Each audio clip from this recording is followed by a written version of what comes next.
Remember 2023? Gas was expensive. Your uncle was yelling about Bitcoin again. We were all one TikTok trend away from a collective meltdown. It felt like America needed a win, a hero, a sign from above that things were gonna be okay. Enter DOGE. Well, not DOGE exactly. We're talking about the Department of Government Efficiency, the brainchild of, you guessed it, Elon Musk. The idea was simple: make the government run like a business, cut waste, boost efficiency, and maybe, just maybe, put some money back in the pockets of hardworking Americans. On paper, it sounded great. Who doesn't love efficiency? Plus, they slapped the name DOGE on it. And let's be honest, that's just good marketing. Initial projections were, shall we say, optimistic. $2 trillion in savings, $1 trillion here, $1 trillion there, and suddenly we're all swimming in government surplus like Scrooge McDuck. Politicians were thrilled, the media was buzzing, even your weird cousin who lives off the grid and only communicates through interpretive dance was intrigued. Could this be the answer to America's problems? Was this the dawn of a new era of prosperity and common sense? Well, Fast forward through a whirlwind of press conferences, congressional hearings, and at least one ill-advised Twitter poll by a certain someone. And the picture isn't quite as rosy. Those $1 trillion savings? Yeah, about that. They seem to have evaporated. Like a rogue intern trying to microwave fish in the break room, the numbers just weren't adding up. First it was $2 trillion, then a cool trillion. Now they're saying maybe $150 billion. That's a lot of money to just, misplace. It's like losing your car keys, except your car keys are the entire GDP of a small country. And where did all this efficiency go? Well, let's talk about the Acacia Center for Justice. This lovely little organization had a contract with the government for, justicey things. DOGE swooped in, promised to do it better, cheaper, faster, stronger. The whole Daft Punk thing. They claimed savings of $367 million. Amazing. Except, it wasn't. A judge had to step in and say, hold on, maybe we shouldn't mess with justicey things.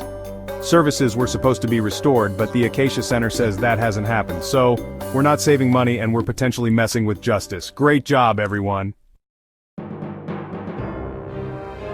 Now you might be thinking, okay, maybe there were some hiccups, but surely they're being transparent about all of this, right? Well, about that, the DOGE website, that beacon of openness and accountability, has been, shall we say, a little glitchy. We're talking more changes than a chameleon in a disco ball factory. Contracts? Gone. Grants? Vanished. It's like they're playing a real-life game of Where's Waldo, except Waldo is $1 billion and nobody's having fun.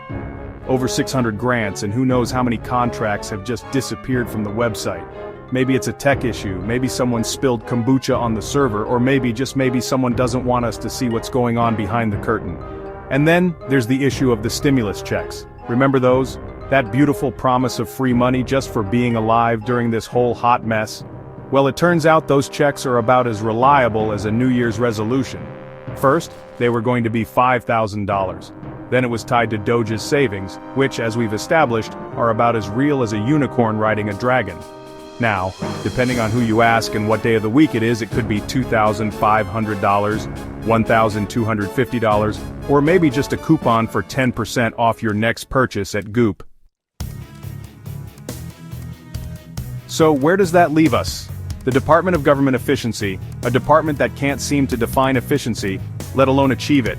Savings have vanished, contracts are a mess, and the website looks like it was designed by a raccoon wearing oven mitts. And let's not forget the public outcry. Newsbreak comments sections are a cesspool of rage and despair, with people questioning everything from Musk's sanity to the very fabric of reality. Some say DOGE is just another example of government overreach, a reckless experiment gone wrong.